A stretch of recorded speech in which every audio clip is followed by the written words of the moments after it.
Welcome back to America's Commercial Real Estate Show. I'm Michael Bull. This segment is brought to you by thenewsfunnel.com. It is real estate news personalized for you. Check it out. Well, today we're talking about technology, and the name of our show is What Technology Can Do for Your Business. And please welcome my next guest is Tanner McGraw. He is founder and Chief Strategic Officer for Apto. Now, Apto is one of the leading CRMs in the commercial real estate industry, and he's joining us on the phone today. Tanner, thanks for being with us. Yeah, my pleasure, Michael. Thanks for having us. So, Tanner, you're in the middle of the technology world and the brokerage world. So, what's new? What's changing? What's evolving in technology in the brokerage world and the CRE space as you see it? Yeah, I mean, I think we're in this really interesting period. I mean, if you think about the last, 3, 4, 5, 6 years, we've seen a lot of investment in technology in our space and a lot of interest in the space. Lots of interesting headlines around blockchain and Internet of Things and driverless cars. And even when you get down into some of the workflow solutions like what we do, just a lot of investment in the space. I think we've underestimated some of the, behavioral or the ability for our industry to kind of adopt, because we're coming from such a far place backwards, right? If you think about most of our customers, they use Outlook and Excel and ACT and technologies that are decades old in a lot of cases. So I think we've seen this really interesting shift in desire in the last few years to actually adopt technology. 3 years ago, I probably wouldn't have said that, right? We were still fighting the conversation on, why is this valuable? Now people are really on the other side of the equation, which is, much more, all right, I see this as valuable, but like, how do I make it part of my business practice since I've been doing it this way for a decade? So I'd say probably the first thing is just the interest in adopting technology, investing in technology seems to have grown quite substantially. I think the millennial pressure is not insignificant. If you think about our constituents, our customers, brokers, 60% of that crowd now is considered millennial. And so you see a lot of this, I'd call it bottoms up pressure on investing in technology. And you're starting to see some, maturation of the technology companies themselves too. You think about our product offering 5 years ago versus what value it can provide today, and there's many other examples of that. We've really deepened in those value streams. And so the balance between how hard is it to change the way you do business and the value you get out of that equation is starting to really improve. So said differently, we're in a much better place for seeing some real material shifts in how we operate our businesses day to day. Well, Tanner, give us some advice for our audience. If you're looking at technology in commercial real estate and you have multiple providers, what are some things that a user should take into account when they're making a decision? Interesting question. I would say to not answer that question, our customers don't like to use multiple providers generally. They prefer to have kind of a one-stop shop that does everything. Now, the challenge with that is there's marketing tech and there's CRM and there's data and those types of things, but there's a real interesting desire to have everything just work together. So that's something that we're investing in. Others are as well. And so I say it's probably first is kind of check your vendors, check those technology providers to see what their thoughts or what their investment is around those integrations or those relationships with other providers. It will dramatically simplify your life. So that's probably one thing. The other is just how do I make more money? Like our customers are brokers, and so at the end of the day, we can throw a bunch of different value props that sound great at them, but the bottom line is the dollar. How do I make more money? How do I become more efficient to make more money? How do I find new relationships or deepen the relationships I have to make money? And so really dig in there. How can I improve the bottom line? I'd ask that question.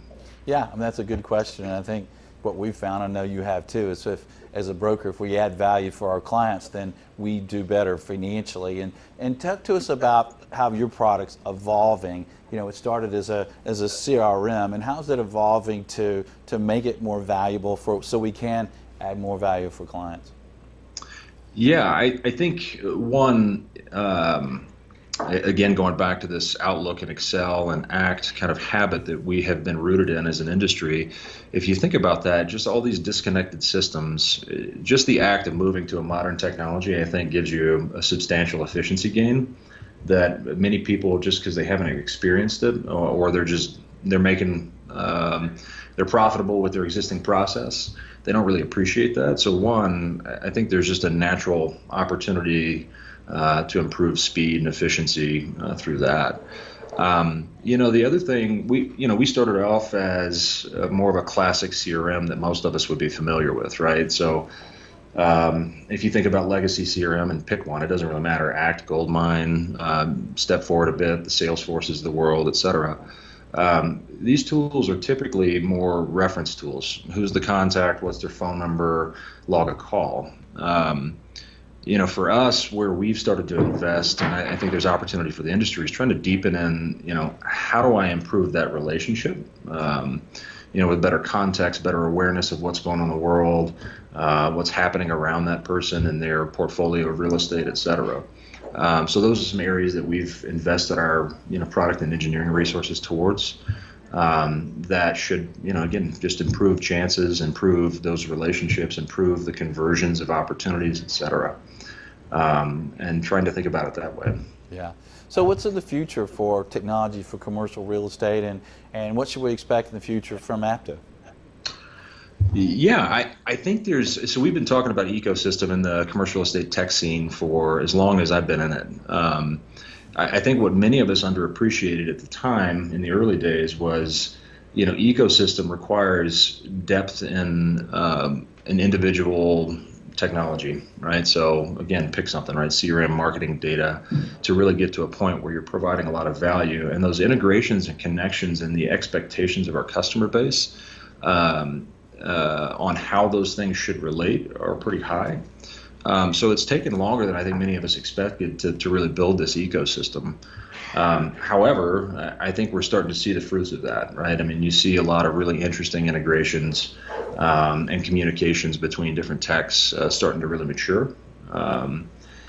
I think that again, this behavioral shift, right? The difference between Outlook and spreadsheet-based business models to something more modern. I do believe we've underappreciated that. Right? We're asking people to change decades-old habits, and so probably a little patience is to be expected there in how we operate as an industry.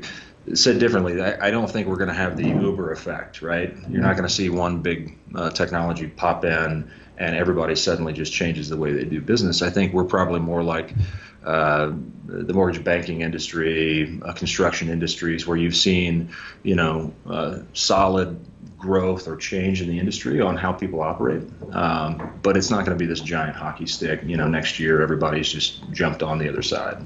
Yeah, and in patience, that's something that maybe in technology, I know in my own brokerage business, I don't have a lot of patience. I like things to happen very quickly. Ask my employees and agents that. But I Sure. could ask you a question about just in a use of a CRM, because I don't care what business you're in. If you're watching or listening to the show, you're probably using some sort of CRM. One of the questions I get from users is, Michael, how can I data dump into my new CRM a whole bunch of contacts?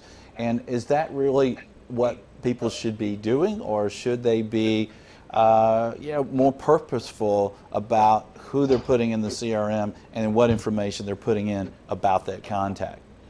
It's definitely the latter, right? I think you just touched on the key problem I think that we see, which is our workflow solutions in our industry do not connect very well to our data solutions. Some of that has to do with just kind of the history of the data providers in our space.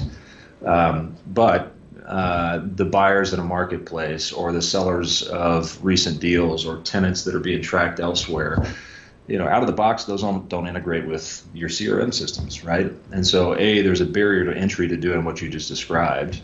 Brokers aren't technical people; they're not data migration people. So there's a challenge there. And so what we see is there's a lot of effort to just get it in, and then kind of treat it as just that contact sheet where I just call through. What we've started to provide is like context around and suggestive call lists based on your patterns or patterns we see in the marketplace to help kind of inform where you should focus. There's the obvious ones, right? Show me all the tenants that expire in a period of time that makes sense for my business, and actually just serving that up to the user so they don't have to think about that. So the strategy's out of the way, and then who you haven't called in that list we provide. So things like that, right? But it's definitely the latter, Michael. I mean, you've got to be much more thoughtful about the business.